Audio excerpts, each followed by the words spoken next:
Hello and welcome to Nothing But the Truth. My guest today is no doubt one of India's most prominent Muslim politicians, but he also has an unrivaled reputation for saying the most incredible things. Earlier this week, he claimed that everyone was born a Muslim, but later some converted to other faiths. That was the latest in a long line of bizarre, or what some would call offensive comments. So why does he say these things and how does he justify them? Here to tell me is the head of the All India Majlis-e-Ittihadul Muslimin and Hyderabad MP, Asaduddin Owaisi. Mr. Owaisi, let's start with what you said on Tuesday the 6th in Beed, Maharashtra. You said, all are born Muslims and are converted later. Every child is born a Muslim. His parents and society convert him to other religions. Now, that's neither factually accurate nor is it logical. So how do you explain this nonsense? I'm sorry, sir. Please don't call it nonsense, because this is part and parcel of an Islamic faith of all the Muslims. What I have quoted was the sunnah of what the Prophet Muhammad, peace be upon him, had said. And I've also quoted in my speech that there is no compulsion in religion, which the Quran says. I am not at all saying that if you're a Muslim, you're a nationalist. I am not at all saying that if you're a Muslim, only you will be a loyalist of this nation or you can get a ration card. In a public meeting which was held to celebrate the birthday of Prophet Muhammad, peace be upon him, I had said this, that this is the Islamic belief. You have all the right to disagree with me, and I'll respect that right. Let me point out to you that Islam has a very finely developed concept of kafirs. If everyone is born a Muslim, who's a kafir? Aren't you ending up making a nonsense of your own faith when you insist that everyone is born a Muslim? I have stated that everyone who's born is a Muslim, and it is the society and his parents. This is what the Prophet Muhammad, peace be upon him, has said. And I said there is no, and you are a master of your own free will. Now, whether you become a believer or unbeliever, it is up to you. Oh, no, it's actually much worse and much more complicated than you're suggesting. The world has 1.6 billion Muslims, which means that out of a total population of 7 billion, 5.4 billion are non-Muslims. They believe they are non-Muslims, that you're turning around and saying to me that even those who consider themselves non-Muslims are actually Muslims. They simply were converted to another faith after their birth. Now, I put it to you once again, that is arrant nonsense. No, that is not. That is my Islamic belief. You have all the right to disagree with me, but I would once again request you to please don't demean it by saying it's nonsense. It is my belief. What would you call to a person, let us say the Jews say that Prophet Adam was a Jew. The Jews have their own teachings and the belief. The Christians have, the Hindus have. And in fact, you were the one who wrote an article about the Prime Minister. You were the only senior journalist written about it. That there are people in India who claim that 7,000 years ago, we had plastic surgery, we had stem cell research, 200 feet aircrafts were there which flew from one planet to another planet. Can I interrupt you? You're arguing my point for me. I am not at all calling them nonsense or demeaning them. Whether it's Christianity or Judaism or Hinduism or any religion. But you're making my point for me, sir. I said in that article you're quoting that the position the Prime Minister had taken, that Ganesh proved that India had mastery in mythological times over plastic surgery, or that the Mahabharat hero Karan proved that India had mastery over genetic surgery, that this was in fact arrant nonsense. It was unscientific, it was unproven, it was false. And you're now quoting that to actually make my point, not yours. You're arguing against yourself. No, you had quoted the Prime Minister, and I remember very clearly, if my memory does not fail me, you even added Article 51 of the Constitution, which talks about promoting scientific temperament. Please, Mr. Karan Thapar, also remember that the Vice President of India no lesser person than Mr. Hamid Ansari had said that India has 4,600 castes, communities and religion. But come and back. India cannot become a homogeneous country. I have all the right to practice my faith and to propagate my faith under Article 25. But I'm you have pointing all the out right to you to disagree with me. You have all the right Mr. to disagree Owaisi, with me. I'm pointing but please, out I would something request very you that specific. you disagree with me. I'm pointing out something very specific about your faith. Your faith considers non-Muslims kafirs, it considers them infidels. That's a very finely developed concept of Islam. If everyone is born a Muslim, who's a kafir? You are going around with the Orientalist meeting. What is the meeting? Even the South Africans under the regime of white supremacy used to call other people kafir. So what do you call them? We are saying that this is my faith. You disagree with me. They were taking an Islamic term and misusing it. It doesn't mean to say the term has changed meaning. In my faith and in my belief, come what may. Okay, let me put this to you. You insist that all children are born Muslim. You insist that all people are born Muslim. That's identical to Mohan Bhagwat, who says that all Indians are Hindus. Now, when Mohan Bhagwat said all Indians are Hindus, you sharply criticized him. And now you turn around and say something equally outrageous and atrocious by claiming everyone in the world is a Muslim. Do you not realize that actually your statement undermines your principled opposition to Mohan Bhagwat? You're contradicting yourself. No. Let me tell you why I disagree, and I don't disagree with your question at all. Am I joining it with India's nationalism? What Mohan Bhagwat has said, he has quoted the IRSS ideology. Mohan Bhagwat is quoting from bunch of thoughts written by Guru Golwalkar, wherein in chapter 5 he says that the Muslims and Christians are internal threat number 1 and 2. That is the ideology you're being unfair to Mohan Bhagwat. Has quoted. You're being unfair to Mohan Bhagwat. I'm not supporting Mohan Bhagwat, but you're being unfair to him. Talked about Hinduism. No, Mohan Bhagwat was actually basing his argument on a different claim. Mohan Bhagwat's argument was based on the claim that before Indians became Christians or Sikhs or Muslims, they were all Hindus because Hinduism is the original religion of this country. That's the basis of his argument, not Golwalkar.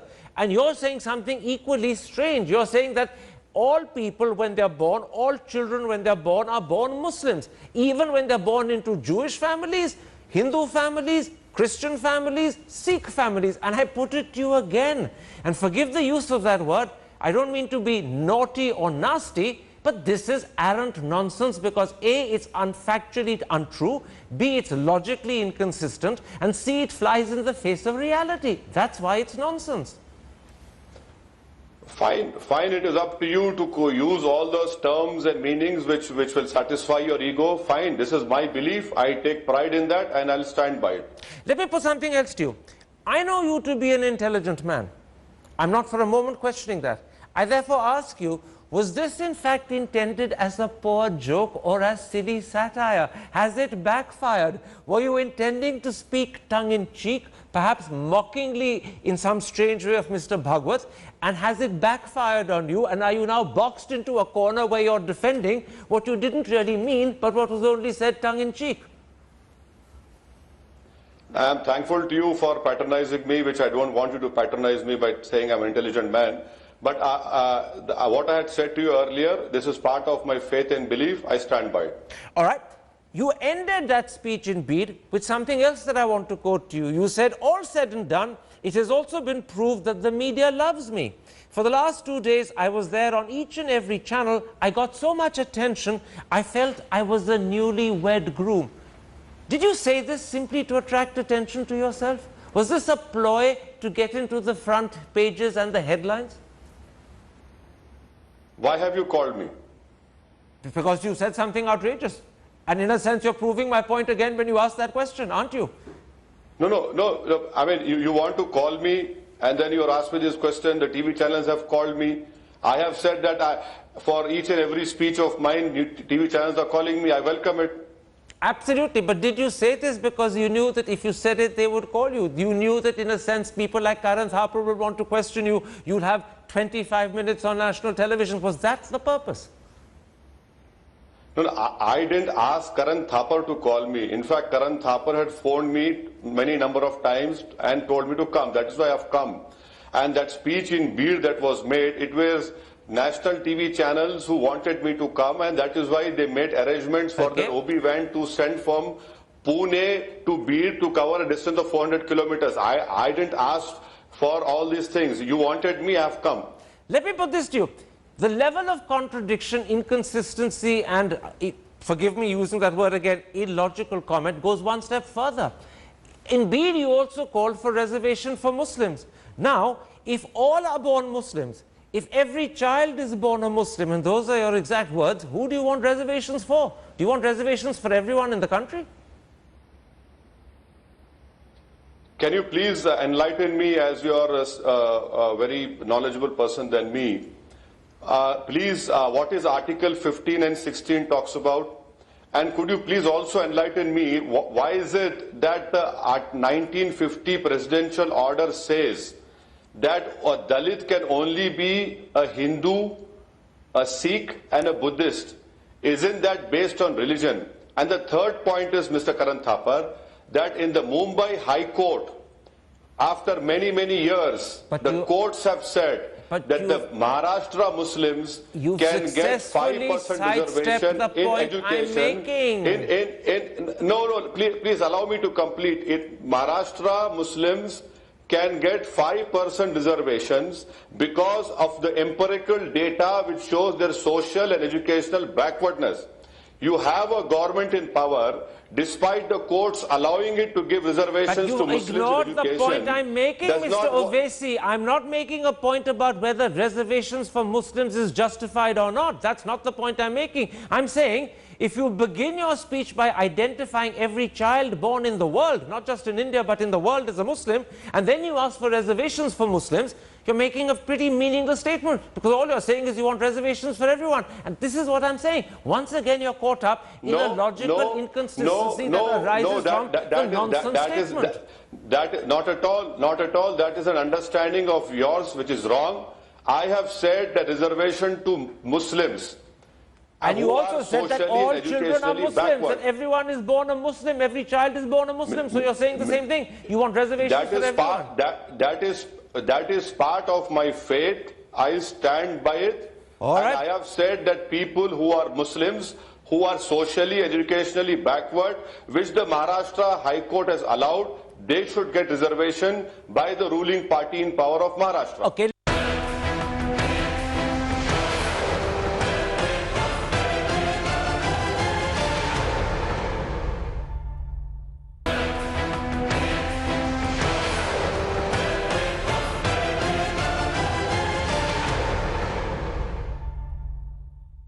Let's come to another statement that you've made, because unfortunately, this is not the first time that you said things that people believe are illogical, inconsistent, foolish or silly.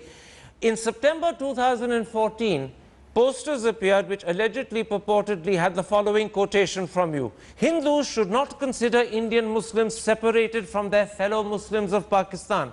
If India dares to attack Pakistan, 250 million Indian Muslims will join the Pakistan army to wage war against India. Are those really Asaduddin Owaisi, the MIM MP's sentiments? Is that what you believe? I am really sad, Mr. Karan Thapar. I am one of the persons who look forward to keenly watch your program, and this time around your research staff have done a very pathetic job, to say the least.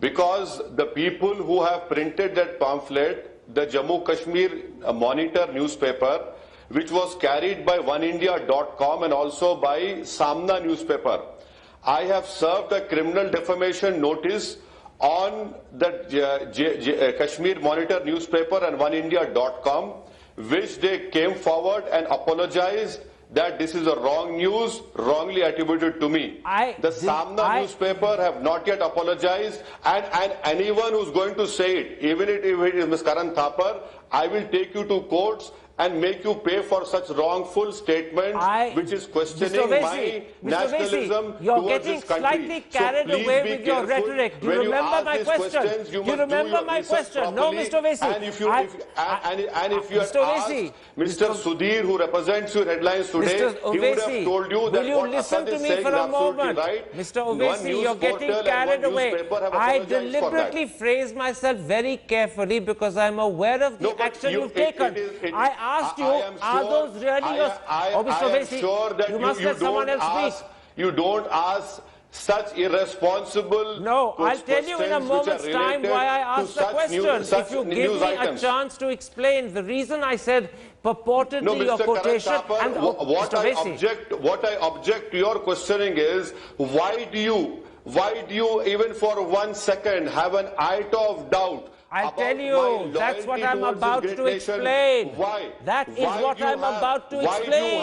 Mr. Owaisi. I mean, why do you stereotype me? I'm not stereotyping you. You are more loyal because you are Karan Thapar and I am Asaduddin Owaisi and I'm less loyal than you. Please forget about it. No. I am as loyal, if not more loyal than you. I'll tell you why I asked the question and why I phrased it the way I did. And if you recall my wording, you may not have forgotten it because you've spoken so much. I said purportedly your quotation. And I ended by asking, are those really your sentiments? And the reason I did it is this, because they're fairly close to what your brother said a year and a half ago when he said Muslims need 15 minutes without the police to teach 100 crore Hindus who's more powerful. Those were statements your brother made. They were seen on video on television, and they're fairly similar to what this quotation claims you said, which is why I asked, are those really your sentiments? Which is why I use the word purportedly, the quotation is yours. And I repeat my question. The views of the two are quite similar. Do you stand by it? Now let me answer. No TV interview or an interview with any print media is over without bringing Akbar's name. I am thankful to you for doing that formality, completing that formality. Now, as far as that speech is concerned, unfortunately, he has been the only politician to go to jail. You had an ex-Prime Minister saying that is dharti ko samtal hona padega. He has got Bharat Ratna. You had a great leader from Maharashtra who's no more in this world who called Muslim at Laddes. And all the TV channels telecasted his funeral live. You had a statement, ek dhakka aur do, Babri Masjid tod do, no action. You had various statements made by Vishwa Hindu Parishad and various political leaders like Mr. Ajit Pawar that if you don't get water, should I urinate? Please show me any of these political leaders have gone to prison, have been arrested, but yes, Akbar came down from London, he was having a health checkup over there, he surrendered himself to the majesty of law, and the law is supreme. I am sure the courts which have done justice to Mr. Amit Shah for an interim period and done justice to Varun Gandhi, I am sure the courts will do justice to Akbar as well.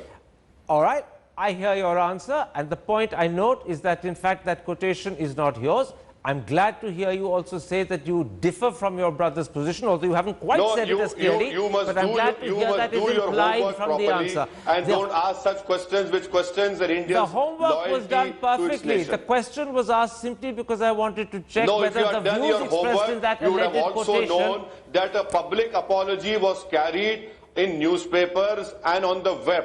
So I'm sure your research team has completely missed it either deliberately or because of their slackness. Let's move on.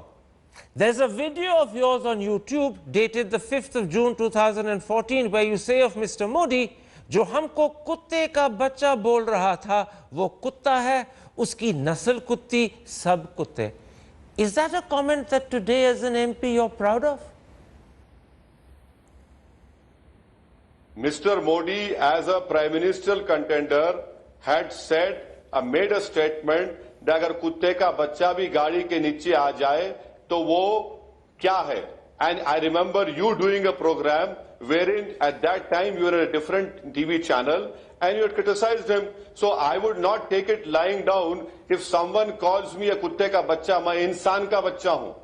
I'm not, you cannot use such derogatory terms against anyone. Surely you should rise above that, not lower yourself to the same level. That's why I asked the question. Was this an error on your part? Did you fall into some sort of lapse of judgment? Now, one thing I can assure you in your program that inshallah I will rise. Well, I hope you will rise because, by the way, you have to rise pretty hard.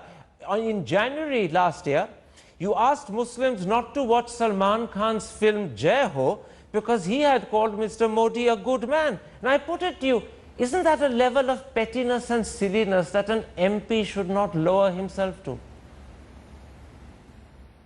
But don't I have freedom of expression? Of course you do. But surely you should think carefully about what you express. That's what I'm I asking. mean, why do you call it pettiness? No, this is my freedom of expression. The whole world has freedom of expression, and as an Indian, I have used my freedom of expression. It is for the people of India to either accept it or to call what you call it trash or nonsense, whatever it is. But this is my freedom of expression. You have enormous freedom of expression and no one would deny it. But the question is, when an MP uses his freedom of expression to tell people not to watch a movie because the actor has called Narendra Modi a good man, people say that's being petty, that's being silly. And I put it to you, should you really invite that sort of comment about yourself? That statement which I had made, I stand by it. And let me tell you why I made it. Because this so-called big film star had said that his family or his sister is very safe in Gujarat. No one talks about what I said after that using of that sentence in my speech. I said, if that is the case, how is it that Ishrat Jahan was assassinated? How is it that the Best Bakery offense took place? How is it that many Muslim women were made homeless? Now, this was made in that context, and thank you for asking me. Well, let me put this to you. I've talked about at least 3 comments made by you in the last 1 year that people have deemed silly and foolish. One which you say you never made, although it sounds very similar to what your brother said, but let's leave that aside. Mr. Karan Thapar, if you go on harping about a statement which I have not made, you are exposing yourself to a criminal criminal defamation. I said you haven't made it. By innuendos, and in a very subtle way, you are sending a message through your program that Asaduddin Owaisi is disloyal to the nation. No, I'm not sending that message. I'm not sending that message. I'm asking you something else. Are you prone? You have all the right to disagree with my statements, but you have no right whatsoever to even give a subtle hint, to use innuendos. I am not using innuendo. If you allow me to finish my question, you will realize what I'm trying to do. The question is a very simple question. I'm asking you, are you in the habit of speaking? Mr. Owaisi, are you in the habit of speaking and then thinking afterwards, of being rash with your words? Because when you turn around and claim all are born Muslims, every child is a Muslim, when you were taught in the language that Mr. Modi uses by calling Mr. Modi himself a kutta, or when you say don't see Salman Khan's films because he called Mr. Modi a good man, people say these are foolish things for an MP to say. And I therefore ask you, and here's my question, are you prone to thinking after you speak? Are you prone to being a little rash? Are you prone to being intemperate? Do you sometimes say foolish things and regret them?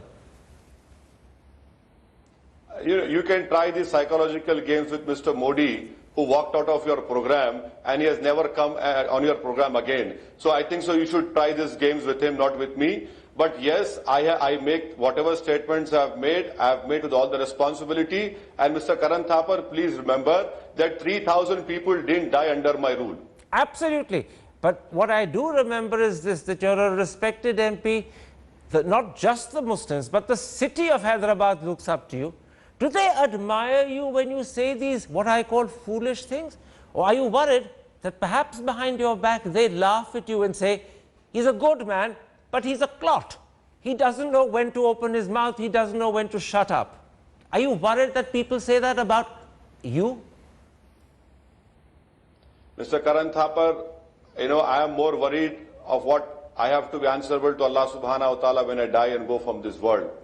I am worried about how I discharge my duties and responsibilities which the people have imposed on my weak shoulders. And I am a small person, I am a fakir, I am a servant, I am a khalandar. I am not, you're trying to make a big person out of me, I'm not like that. And if people think about me, I'm honored. Even if they think about me in that way which you're saying, I'm honored. Well, I will add one other thing. I want to thank you for watching my program so closely, for reading my columns so carefully, for remembering them so accurately, and for so cleverly using them against me. I'll continue to do so. And I'm grateful to you for this interview, and particularly grateful that you took up my questioning in good spirit, and I'm glad we're ending this interview with a smile. Thank you. Good luck, Mr. Owaisi, and thank you for speaking to me. Thank you.